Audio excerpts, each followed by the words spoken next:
These are 10 things I wish I knew about Tomorrowland. I went to Tomorrowland Festival this year and it was an incredible weekend.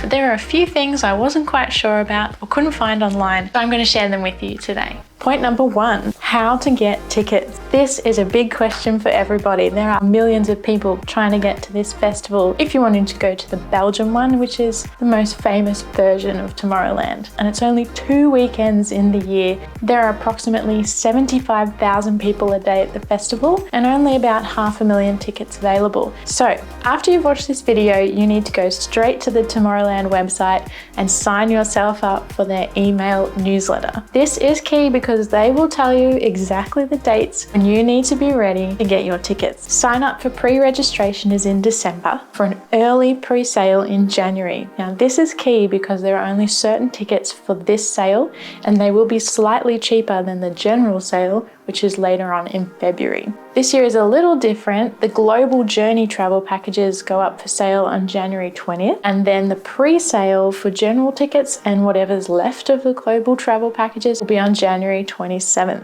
If you're not signed up for those, then you're just roughing it with the rest on February 3rd when the general tickets go on sale. Highly suggest that you sign up now for that pre-sale, so that way you can get yourself a better chance of getting tickets next year. When it comes to that ticket day, you need to be ready. If you have a group of you, then you all need to be on laptops, phones, iPads, any other kind of technology that works, and you need to be waiting for that link to come up. The thing is, the queue is random, so you might get straight in and that would be pretty impressive. Lucky you. But for the rest of us, you'll be sitting there waiting to go in.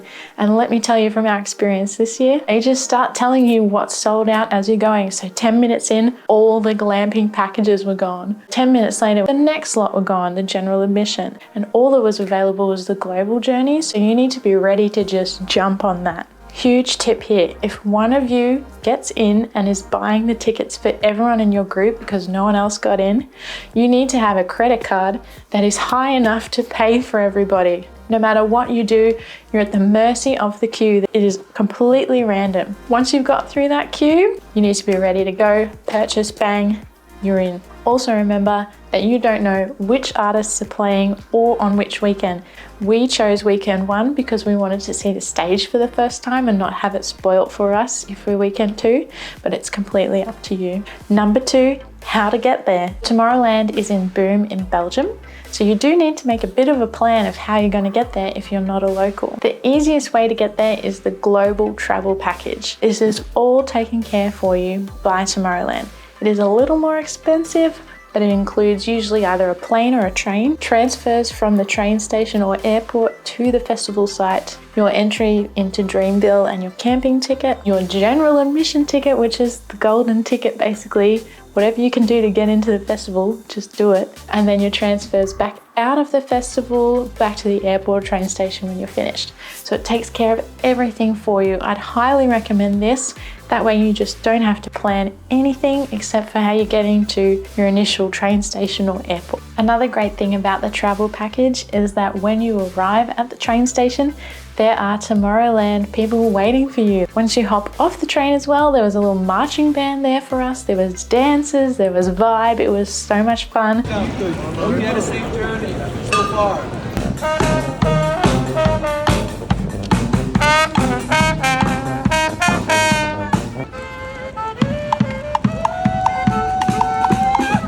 They are dressed up in costume, little steampunk vibe. They will answer any questions you have. They'll give you your ticket, the little goodie bags. Really cool and a really nice touch. It really makes it a very special weekend with these little things like this. If the global journey travel package isn't for you, then I would suggest that you do your research before the pre-sale in January so you can see what the prices are of flights or trains or buses wherever you're located. Figure out which weekend might be the cheapest or more achievable for you so that you are ready when those tickets come on sale. You know which weekend you want and how you're going to get there. Number 3, money at Tomorrowland. To make things simple, Tomorrowland is a cardless and cashless festival. There is only one time you will need your card, and that is at the supermarket in the Dreamville area. So unless you're in that area, you will not need a card. all you'll need is your trusty little bracelet to get you in. A couple of weeks before the festival, you will receive this bracelet via post. Now, it is a little bit of a stressful situation because it's sent from Belgium just a couple of weeks before the festival and there is no tracking. We were in Canada,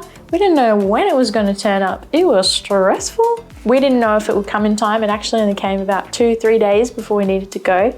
So we got really lucky, but thankfully you can get these at the Dreamville site. You'll just need ID with you and whatnot. Best to get them beforehand so you can load these up. This bracelet gets you into the festival, so you actually scan this little emblem here.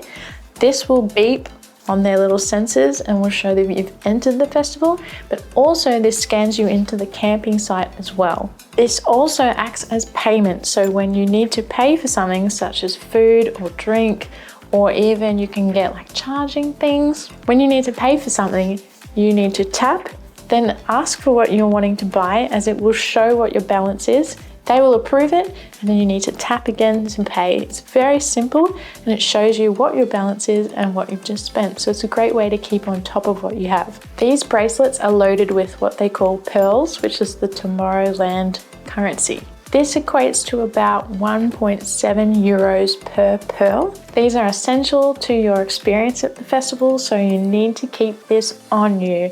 This taps you in, this is your money. This is all you basically need besides your phone. I would say put as much as you can on these because you do get a refund after the festival of any pearls that you haven't used. You do just need to enter in a little form. I'm pretty sure it's through the app or through the website. You need to tell them that you want a refund of your pearls and they will come back within a couple of weeks. Number 4, camping. So for Tomorrowland, there is the festival site called Tomorrowland, and then there is the camping site, which is called Dreamville. At this site, there are a few different camping options, ranging from stunning glamping, I think it's called the Montague, which is what we tried to get but didn't get, all the way to your magnificent greens, which is basically good luck, get a piece of grass, throw your tent on it, thank you very much. It's basically your first come, first serve basis. So for the magnificent greens, once you arrive, it's game on. You need to have a tent that you can quickly throw out. You turn up, there are barriers out, and you basically all just moving in one. They open the barrier, people are throwing tents everywhere, they're shoving each other, they're trying to get a piece of grass. And if you miss out, you just gotta line up, wait at the next barrier and see if you'll get lucky. There were people just throwing tents left, right and center. So you need to be able to just throw it out and say, this is my area. So you're gonna have to get a bit feisty if you're gonna do that kind of camping. If you're like us and you're bringing your own tent equipment, make sure it fits all of you in there and your stuff. If you don't have that, it's going to be a very claustrophobic night and you won't be able to get changed or anything like that because you're just stuck in this little tent. So if there's 4 of you, I would suggest 2 tents and then a third for your stuff. If you can combine all of you in one tent, even better.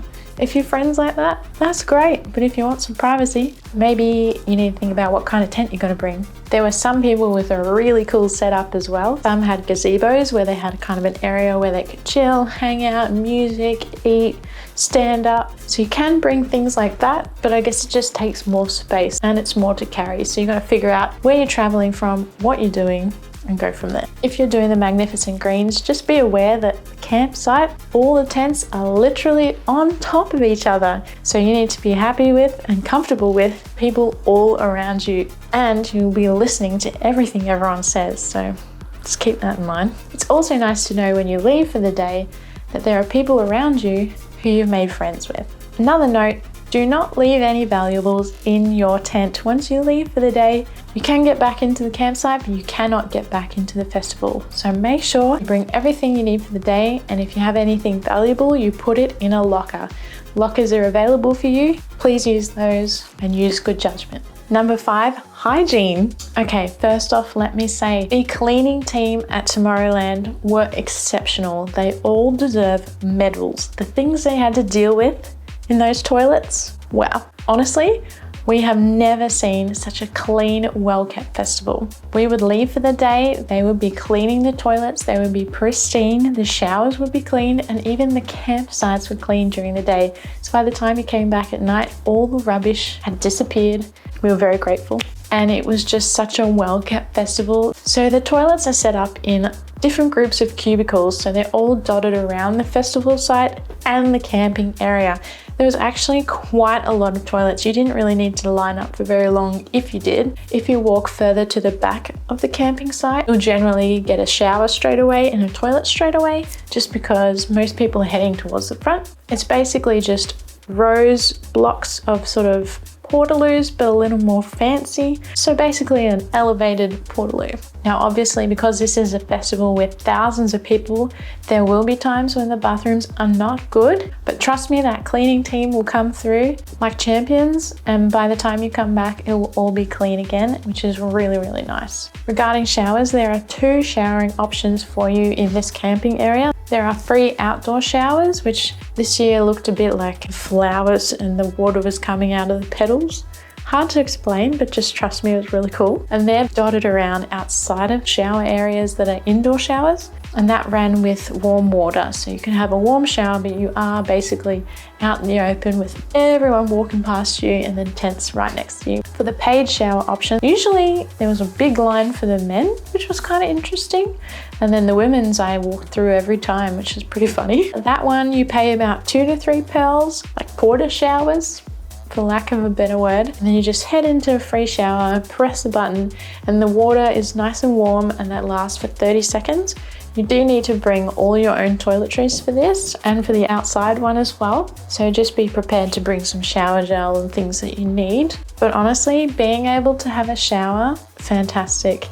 For a festival experience, if I can have a shower in the morning, I have bathrooms that are pretty clean to go to. That makes for a fantastic experience. So in regards to hygiene, Tomorrowland, you get 10 out of 10. Number 6, footwear. I cannot stress this enough. Wear comfy shoes. I know that you're there to maybe make a fashion statement. You've been planning your outfit for a long time, but honestly, you are on your feet for 4, almost 5 days. During the festival, it's what, 12 hours if you go from 12 to 12 or 12 to 1 or whatever. With the camping, we did 30,000 plus steps a day. Now that is a lot of steps. Just walking around, just walking from the campsite to the festival, that takes almost an hour. That's a couple of kilometers, not kidding. So by the time you get to the festival, you're already a little bit pooped. Then you've got the whole day. If you're wanting to dance, then you're dancing. You're walking from one stage to the other. So you're going in between, you're going to the bathroom, you're getting food, you're meeting friends, you're going here, you're going there. You go around the whole site basically during the day. And then if you're at main stage, you're on a slope, which is brutal. So all I'm trying to say is, please wear comfy shoes. We had on waterproof shoes, and seriously, these were fantastic. There were people in high heels. If that's what you can do, if that's comfortable for you, go for it. So this is not an ad. This is literally just, these are the shoes I wore. And I cannot tell you how much these saved my feet. These are the Ons. They are waterproof. I think these are called Cloud Wanderers, which says enough in itself. But basically, this is what I wore for the whole 5 days I was there. I wish I had a before and after photo because these were trashed. Even the water got in these. So just have some really good shoes. I can't stress that enough. I just love these shoes. So I'll talk about them at any point, but they're still kind of cool for a festival, I think. Like, they're still kind of funky. They're kind of different, but they're literally just trainers. But yeah, these are the shoes I wore. Swear by them. For all the money you've paid, just think about how comfortable you want to be. And it also rained while we were there, so waterproof shoes came in pretty clutch, and they don't get as dirty as regular shoes. Number 7 is food and drink. So while I was researching, I had so many questions about food. I'm thinking, what's going to be there? Well, let me tell you, it is packed with food and drink options. Honestly, there were so many, we couldn't even try them all. In the Dreamville section, there's just rows and rows of different food options, completely different cuisines, breakfast foods, health foods, fried foods, dinner foods, burgers, kebabs, waffles, chips. anything you can think of. These are all from local restaurants and caterers, and honestly, the food was fantastic. For each one, you're looking around 8 to 15 pearls, which is pretty reasonable for festival food, but honestly, the quality was the best festival food we have ever had. It's not giving Fire Festival, let me tell you that much. If you're not wanting to spend all your pearls, you can also use this big supermarket in Dreamville. You can't miss it. It's pretty much as soon as you walk in, and it is filled with water, that's important, drinks, all kinds of different foods. Basically just think of a regular supermarket, and that's what they've got there. They also have barbecues around, so if you wanted to cook your own food, that's totally doable. We brought muesli bars and also electrolytes, so just in the morning have a muesli bar and then have some electrolytes in our water just to get the energy back up a bit. And that really helped us, so I definitely recommend bringing those with you as well. But generally, there's so much food available, there's so many options, you won't really need to think about it. Just walk up to a stall and see what you get. Now, depending on the weather, it can get quite hot at Tomorrowland, so you do need to stay hydrated. We brought with us a little camel pack, which was actually really helpful. Now, do note you cannot bring liquids into the festival site, so you can have them in Dreamville. But once you walk up to those gates and go to scan, security will check you and they will empty out the water or make you throw it out, which is very wasteful for an environmental festival, but I guess precautions. So make sure you turn up with your camel pack empty, and then you can head to the bathrooms where they do have some water. Now just check, last year it was drinkable, but if they have a sign up that says non-potable, don't do it. Just buy some water, tip it into your camel pack, and that way you can kind of just grab water whenever you need during the day. Number 8 is sleep. Sleep is vital to your Tomorrowland experience. If you arrive with the camping, you arrive a day earlier, so you have 4 nights to get through and 5 days. This is a big festival. It is hard on the body, and if you're not getting sleep and regenerating during the night, good luck to you on Monday. There are 2 essential things you will need to bring to sleep well: good earplugs and a great eye mask. I swear by these 2, they saved my festival experience, because everyone's walking back at about 1, 2 o'clock in the morning. People aren't ready to go to sleep straight away. Kick-ons are happening till 4 or 5 o'clock in the morning. And if you don't want to be part of that, then you're going to be laying there in your tent listening to it, whether you like it or not. So get those earplugs, block the world out as much as you can so you can get a good sleep. Otherwise, it is so noisy that you won't sleep a wink. It gets so bright as well in the morning that you need to have an eye mask so you can keep sleeping. We generally woke up at about 9 a.m. when most other people were waking up. It started getting a little louder, but it was so bright when I took the eye mask off. It was full on. Essential to that as well is a really good mattress. So if you can bring a great airbed, then you should be sweet. But otherwise, you could try layering yoga mat, or just try and get yourself off the ground so that you can sleep better. It can rain, so make sure your tent is waterproof. You will not sleep well if you come back to your tent and it is drenched. Make sure you fully zip it up, have a tarp over the top if need be, but do not come back to a wet tent, no. Number 9, schedule. Now obviously you're there for the music. You might have scored some of your most favorite artists on the weekend you chose, and if you did, that's so awesome.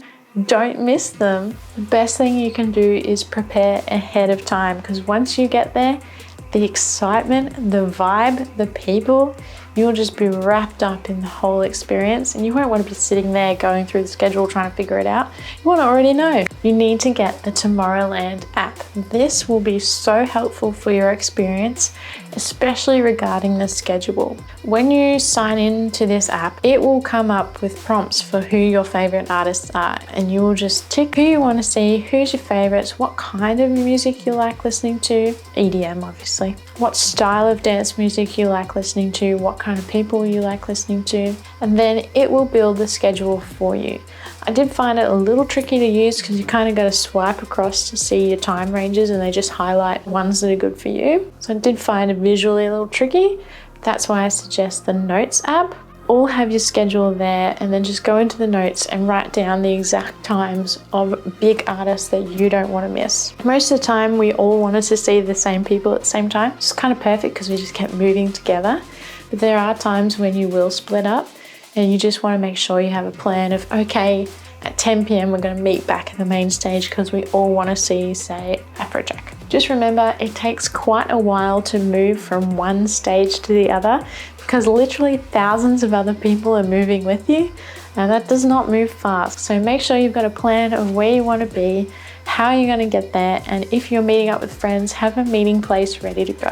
Number 10, hearing. At Tomorrowland, it is all about sound. While it is a visual spectacle, it's all about the music. This festival is so loud. I think it's the loudest I've ever heard, and I cannot stress enough, do bring earplugs. I did my research on these. We purchased the Tomorrowland loop earplugs. You can get just regular loops, or you can get the Tomorrowland branded ones.